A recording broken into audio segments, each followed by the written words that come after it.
3 ചെറുപഴം ഉണ്ടോ? എന്നാൽ നമുക്കൊരു അടിപൊളി സ്നാക്ക് റെഡിയാക്കി എടുത്താലോ? അപ്പോൾ ഞാനിത് അവിടെ 3 നല്ല പോലെ പഴുത്തിട്ടുള്ള ചെറുപഴം എടുത്തിട്ടുണ്ട്. അതിലേക്ക് ഒരു 1/4 കപ്പ് പഞ്ചസാര കൂടെ ചേർത്തിട്ട് നല്ല രീതിയിൽ ഈ ഒരു പഴം ഉടച്ചിട്ടെടുക്കാം. അപ്പോൾ തൊലിയൊക്കെ കറുത്ത് പോയിട്ടുള്ള പഴം ഉണ്ടെങ്കിൽ ഇനി വെറുതെ കളയേണ്ട ആവശ്യമില്ല. ഈ സെയിം രീതിയിൽ തന്നെ നമുക്ക് സ്നാക്ക് റെഡിയാക്കി എടുക്കാം. അപ്പോൾ നമ്മുടെ പഴമൊക്കെ നല്ല രീതിയിൽ ഉടച്ചെടുത്തതിന് ശേഷം പിന്നെ അടുത്തതായിട്ട് ഇതിലേക്ക് ഒരു മുട്ട ചേർത്ത് കൊടുത്ത് ഒന്നുകൂടെ മിക്സ് ചെയ്തെടുക്കാം. വീണ്ടും ഒരു 1/4 കപ്പ് പാല് ചേർത്ത് കൊടുത്ത് ഒന്നുകൂടെ മിക്സ് ചെയ്തെടുത്തതിന് ശേഷം ഇതിലേക്ക് 1 കപ്പ് മൈദ ചേർത്ത് കൊടുക്കാം. അപ്പോൾ മൈദ ഞാൻ കുറേശ്ശെയായിട്ട് ചേർത്ത് കൊടുത്താണ് അപ്പോൾ മിക്സ് ചെയ്തെടുത്തിട്ടുള്ളത്.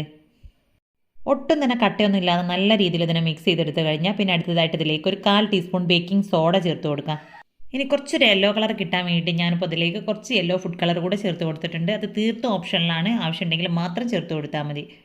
എല്ലാം കൂടി ചേർത്ത് നല്ല പോലെ മിക്സ് ചെയ്തെടുത്തതിന് ശേഷം അടുത്തതായിട്ട് ഇതുപോലെ ഒരു ഉണ്ണിയപ്പ ചട്ടിയിൽ കുറച്ചൊന്ന് ഓയിൽ സ്പ്രെഡാക്കി കൊടുത്തതിന് ശേഷം ഓരോ ടീസ്പൂൺ നമ്മുടെ ഈ ഒരു മാവ് ഇതിൻ്റെ മുകളിലേക്ക് ഒഴിച്ചു കൊടുത്തിട്ടുണ്ട്.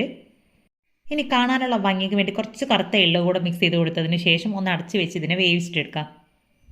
അപ്പോൾ വളരെ കുറഞ്ഞ സമയത്തിൻ്റെ ഉള്ളിൽ തന്നെ ഇത് കുക്കായിട്ട് കിട്ടും. അപ്പോൾ ഇത് മുകൾ ഭാഗമൊക്കെ ഒന്ന് ഡ്രൈ ആയി വന്നാൽ ഇതിനെ ഒന്ന് തിരിച്ചിട്ട് കൊടുക്കാം. ഇനി 1-2 സെക്കൻഡ് ഇതേ രീതിയിലൊന്ന് വെച്ച് കൊടുത്തു കഴിഞ്ഞാൽ ഇനി ഇതിനെ നമുക്ക് ഇതിൽ നിന്ന് കോരി മാറ്റാം. അപ്പോൾ അതാ സംഭവം സിമ്പിളാണ് റെഡിയാക്കി എടുക്കാനായിട്ട്. നല്ല സോഫ്റ്റ് നല്ല ടേസ്റ്റി ആയിട്ടുള്ള ഒരു അടിപൊളി ഐറ്റമാണ് കേട്ടോ ഇത്. അപ്പോൾ ചായ തിളക്കുന്ന സമയത്തിൻ്റെ ഉള്ളിൽ തന്നെ നമുക്കിത് റെഡിയാക്കി എടുക്കാനായിട്ട് പറ്റും. അത്രയും സിമ്പിളാണ്. അപ്പോൾ വീഡിയോ സേവ് ചെയ്ത് വെച്ചോളി.